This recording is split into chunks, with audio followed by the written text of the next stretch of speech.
From MTN Sports, this is Bobcat Insider, sponsored by First Interstate Bank.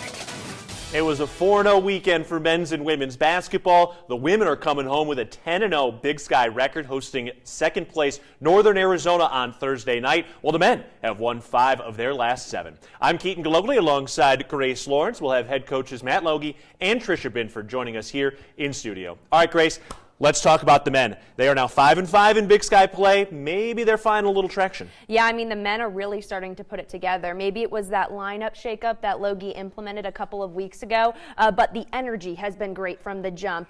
These home games, I mean, these crowds as well, it's just kind of permeating throughout the entire brick. But one player who's stood out to me the past couple of weeks is Patrick McMahon. I believe they call it Alaska Air. He's from the state. When he takes off on that runway and slam dunks, it's been great to see. Yeah, he's starting to get his own genre of dunks now. I mean, he has put up some highlight reel plays. And another guy who's putting up some highlight reel plays, Sam Lechalot. I mean, one of the most selfless people and players you can really be around. He doesn't care about getting his. He cares about getting a team win. 4 blocks on Saturday, just coming up absolutely huge for his team and bringing that energy, bringing that juice. Yeah, it's a lot of fun to watch what he's been doing and this entire men's team has been doing. They're on the road at Northern Arizona and then at Northern Colorado, which is sitting in first place on the men's side. All right, we're going to take a break, but when we come back, head men's coach Matt Logie will join us on the Bobcat Insider.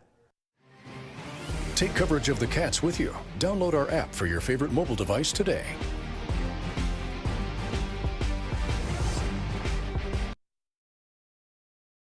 Welcome back to Bobcat Insider, sponsored by First Interstate Bank. Back on the Bobcat Insider, Keaton Galogly alongside head men's coach Matt Logie. Coach, we're into the second half of the season. How are we feeling? Good. Excited to be here. Thanks for having me. Yeah, absolutely. And through a 2-0 weekend this week and a great set of crowds. 2 of the biggest crowds of the year, over 7,000 people coming from the Brick. Had to be a lot of fun working that crowd this weekend. Yeah, it was great. We had tremendous support this weekend. I want to thank everybody that came out. Bobcat fans have been showing out for us all winter, and we're hitting the home stretch now. It was great to have that momentum. Yeah, and we know the crowds are going to be coming out for this women's game on Thursday as well, but sticking to this last weekend, speaking to the crowd, did kind of feel like things really flipped after Jay Mullins kind of took that chicken wing, went down to the baseline, and you were pumping up the crowd. Everybody started to get going, really felt like that was when things were starting to roll downhill. Yeah, I think it was great energy in the building that we just tried to pour into our defensive intensity, and you get a few stops in a row, and that place just ignited, and it was a great run and something that we really needed. Yeah, tell me about the defense. Did feel like in both of these games, the wins against Sac State and Portland State, the defense found some consistency at times. Yeah, both Portland State and Sac State present challenges because of their speed, but also their size at the rim, and so you got to find combinations where you can keep the ball in front, challenge without fouling, and then go get the defensive rebound. And I thought we found a group, on Saturday night to close the deal that was able to get some stops in a row and kind of separate and build that lead that we could protect down the stretch. Yeah, staying on the defense as well, we saw some great rim protection. I think it was 10 total blocks this weekend. Lechalot had 4 on Saturday. What are you seeing from that aspect of the defense? Yeah, again, just team defense, helping one another out and being in position on the floor to see the play and then make the play. And Sam Lechalot did a great job protecting the rim for us, and BJ Colley got in there and did the same thing a couple times. So that's definitely an area that we're trying to grow in. Now you mentioned just working through the rotations, figuring out the minutes. You kind of rode the last 5 guys over that end of the game against Portland State. But overall, give us a sense of just how you're trying to manage these minutes. And there's so much depth this year compared to last year. So how are you managing all that and the playing time and the matchups for this group? Well, I think, in this conference, you've got a different style of play almost every other night. So that lends itself to the need for variety. The strength of our team is its depth and its versatility, and so we've got to be prepared to step up when our name is called. And the strength of the wolf is the pack, and that's really what we've been seeing here lately. And we found a group there on Saturday night that was playing really well together on both sides of the floor, and so we were able to ride it out. One of the silent wolves who's starting to turn into a killer right now is Patrick McMahon. 3 straight games with a career high. Just looking at his offensive game right now, he's crafty around the rim. We're starting to see those high-flying dunks again. Where do you see him at in terms of just reaching his ceiling? Well, he's just he's kind of finally broken through that confidence barrier, and when you come back from injury, 2 years in a row. Sometimes you got to see it for yourself to really believe it. And he's been able to kind of cross that threshold, and he's playing with a lot of confidence. A lot of the things that he does fundamentally are the things that we teach, and so that makes it really easy to incorporate him into areas to highlight, and he's done a great job taking advantage of that. Yeah, one of the other guys that talked about needing to see it for himself to really have the confidence was Jed Miller, and he's continuing to rise. He hit that big three kind of late in the game against Portland State. Portland State called the timeout. You went out and met him for a big old bear hug. What was the emotion of that moment like?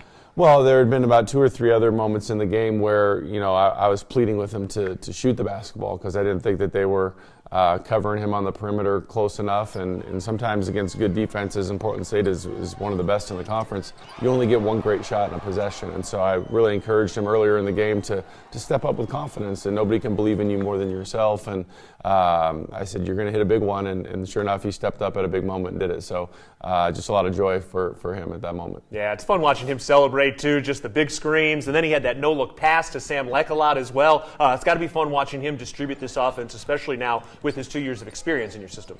Yeah, he's done a great job of kind of organizing our group. He's an extension of our coaching staff on the floor. He's got a lot of familiarity with us now, and he's making the most of those opportunities. And that's one of the great joys in coaching, is seeing your players succeed, and he's doing a great job of taking that next step in his journey.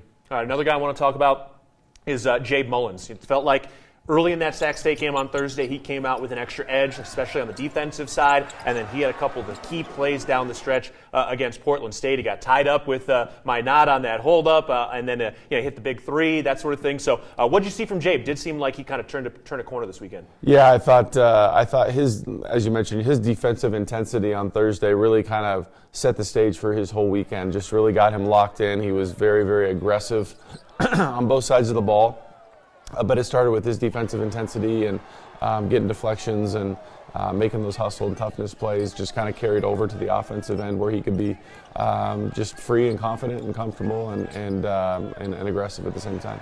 The other guy I want to ask about a little bit is B.J. Cawley. We can see that he's got incredible athleticism and has an opportunity to be a great player. Starting to get on the floor just a little bit more now. What are you seeing from him? Where is he in his development right now? Yeah, obviously Portland State has 2 twin towers in there and a tremendous amount of size there with the South Carolina transfer at almost 7 feet tall and a 9-foot standing reach. So you need size out there, and BJ's a guy that can provide that rim protection, that can challenge and change shots, and then go get traffic rebounds, as well as his ability to finish on the roll. And obviously we've been able to utilize him in some underneath out of bounds situations. So he's getting more and more comfortable every week, and somebody that we think, as we move through February, one of our biggest goals is, the teams that get better the most in February often finish well. And so, again, he's a guy that I think has been coming on and could be a key opportunity for us to grow. Yeah, it does kind of feel like he's a little bit on that John Olmstead path right now, but we'll see how that continues on. And overall, 5 wins in the last 7 games as the second half of play begins in conference action. Do you feel like you've got this thing humming a little bit right now? Well, I think we have we found some synergy. I think the puzzle pieces are making more sense. Everybody is kind of figuring out what their roles are, and we're learning from past mistakes, right? We've played a ton of close games this year, and some of the lessons that we learned earlier in the year have come out on the other side of the wash now, and that's what you hope, that you can take those lessons and apply them in the future when the games only rise in importance. All right, well, we did see a couple of close losses early in the year. We saw a close win on Saturday and a big weekend coming up at Northern Arizona, at Northern Colorado on Thursday and Saturday this week. Coach, appreciate the time and the insight today. Thanks a lot. Go Cats. All right, we're going to take a break. When we come back, Grace Lawrence will rejoin us, and we will turn our attention to the 20-2 and 10-0 women's basketball team after this timeout on the Bobcat Insider. There's more coverage of the Bobcats online anytime at montanasports.com.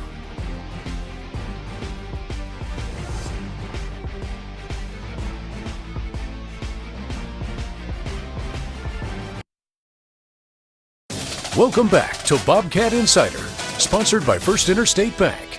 We're back on the Bobcat Insider. I'm Keaton Locally alongside Grace Lawrence, and it's time now to turn our attention to women's basketball, which is coming home for one of their biggest games in recent years against Northern Arizona on Thursday night at 7 o'clock. The women are 10-0 in first place. NAU sitting tightly in second place right behind the Bobcats. Grace, one of the reasons the Cats have this big game on Thursday is their dominant sweep through Sac State and Portland State, winning by a combined 68 points. I mean, they won with a 46-point margin on Saturday. It's almost hard to comprehend. And these aren't easy road trips. I mean, you know, you have to travel Thursday night or Friday morning and whatnot. And what's really standing out to me is this team's depth. It's not just one player that's scoring in double digits. It's four different players. And with all of that depth comes a lot of wins. So the Bobcats right now are 20-2. 20 wins, 2 losses. It's the first week of February. 20 wins in February like this, in your 20th year for head coach Binford. That's pretty good stuff. I mean, Keaton, get this. There's been 9 20-win seasons, like you're saying. We're only in February. This is the 9th. 6 of them have come from head coach Tricia Binford, who we'll be talking to after this. Get social with Bobcat fans and follow MTN Sports on Facebook, Twitter, and Instagram.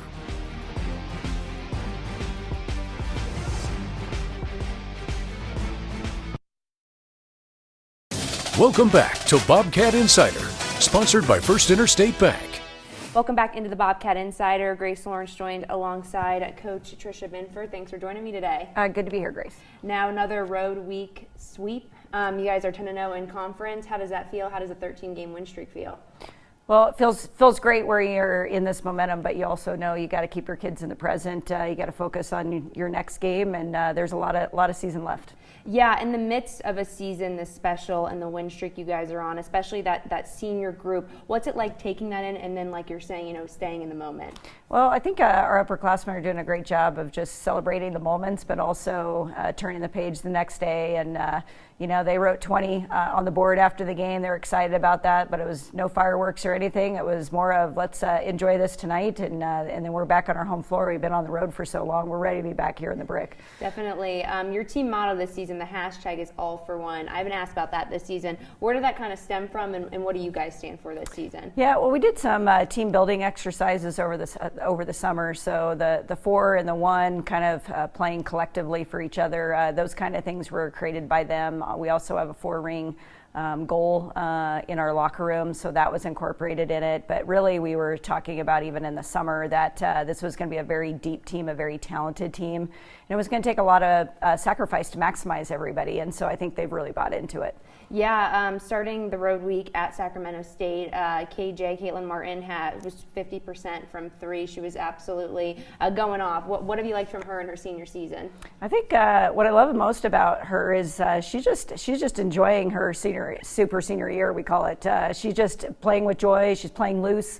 She's playing with a lot of composure. I think Esme brings out the best in her, quite honestly. I think there's a chemistry out there on the floor that everybody's kind of playing off of, but she's taking great shots. I'd love to find her more shots, but yeah, she's stepping up in big moments, and we've seen that out of her whole career.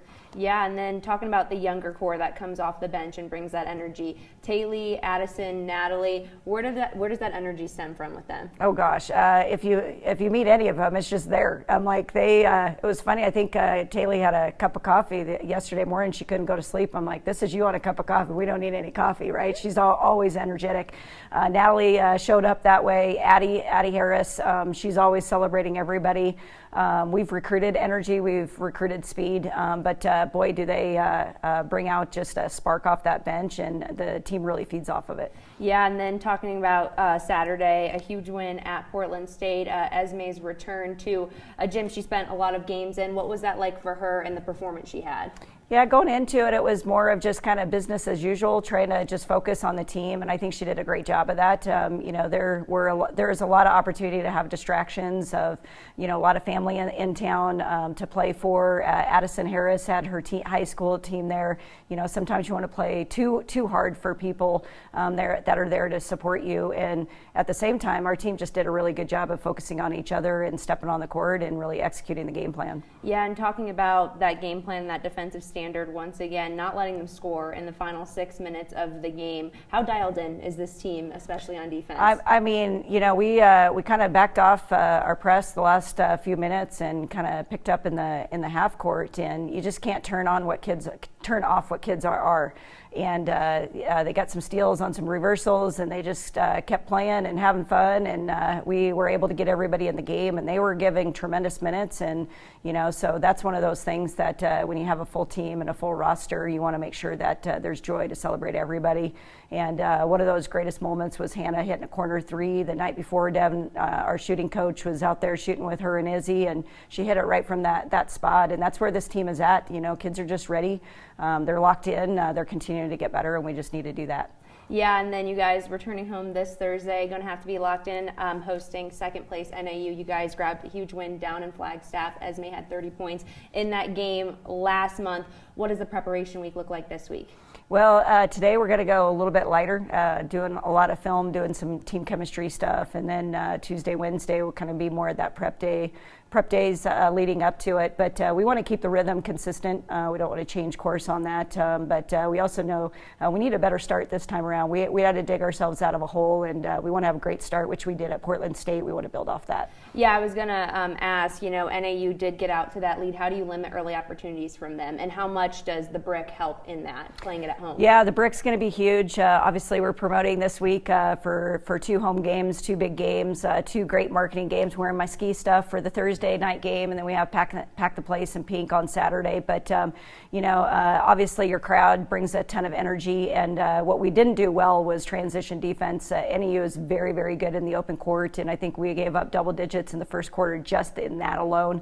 So we're going to have to do a great job to start the first 10 seconds and then get them into the half court. Yeah, with a game that could have seeding implications, regular season championship implications, how do you keep the team's mindset on the game? Upperclassmen, I think veterans and experience, just kind of training to make sure we control what we can control. Can't control what our opponent's doing, how well they're shooting. What we can control is the shots that they're going to get and how they're going to get them. And so I think if we can get everybody focused on that, the team's doing a great job focusing on each other, that we'll be prepared. Yeah, they're a team that can get hot from 3. How confident are you in your perimeter defense going into Thursday? Yeah, I mean, I think it takes a lot of depth with a team that's that dynamic, especially you've got a point guard with that kind of foot speed, and they all can run the floor, and they can all shoot the ball, and they can really spread it. So depth does come into play of keeping fresh legs on the floor, just so we're not wearing on our legs, and we're making sure all of those are earned. And then what's key going into Saturday, taking on Northern Colorado again? Yeah, UNC, that was a really tough battle for us. They changed up their defenses. They had a guard really go off offensively against us. We had a kind of battle into that second half. Once again, we didn't have a great start. So I think great starts, if we can go start to finish with our defense being ready to go. Defense just is kind of our catalyst for who we are and our identity, and that just needs to show up from the beginning so we can kind of play off of that. And a Dykstra sister showdown once again. What's it like for Mara playing your sister on Oh the gosh, Bears? what an incredible family. Just those two get to take a picture at half court with each other. That family loves each other so much. Such a great family, and we just want to support them for it. Awesome. Thanks so much, Coach. Thanks, Good luck Grace. this week back in the brick. And stay tuned. Keith and I will be previewing the matchups coming up after this. Take coverage of the Cats with you. Download our app for your favorite mobile device today.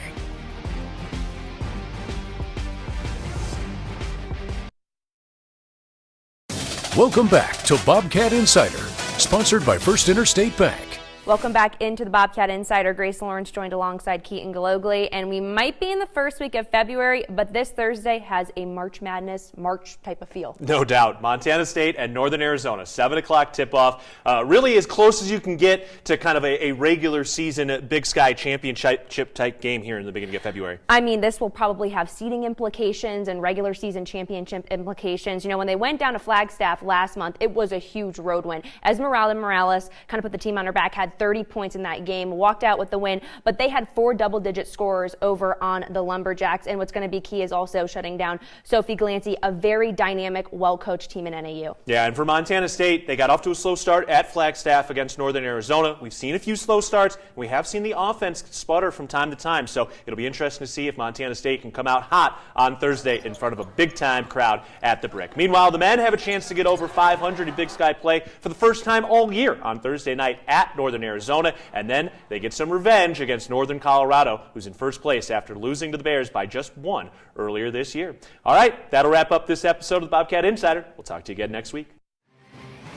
There's more coverage of the Bobcats online anytime at montanasports.com.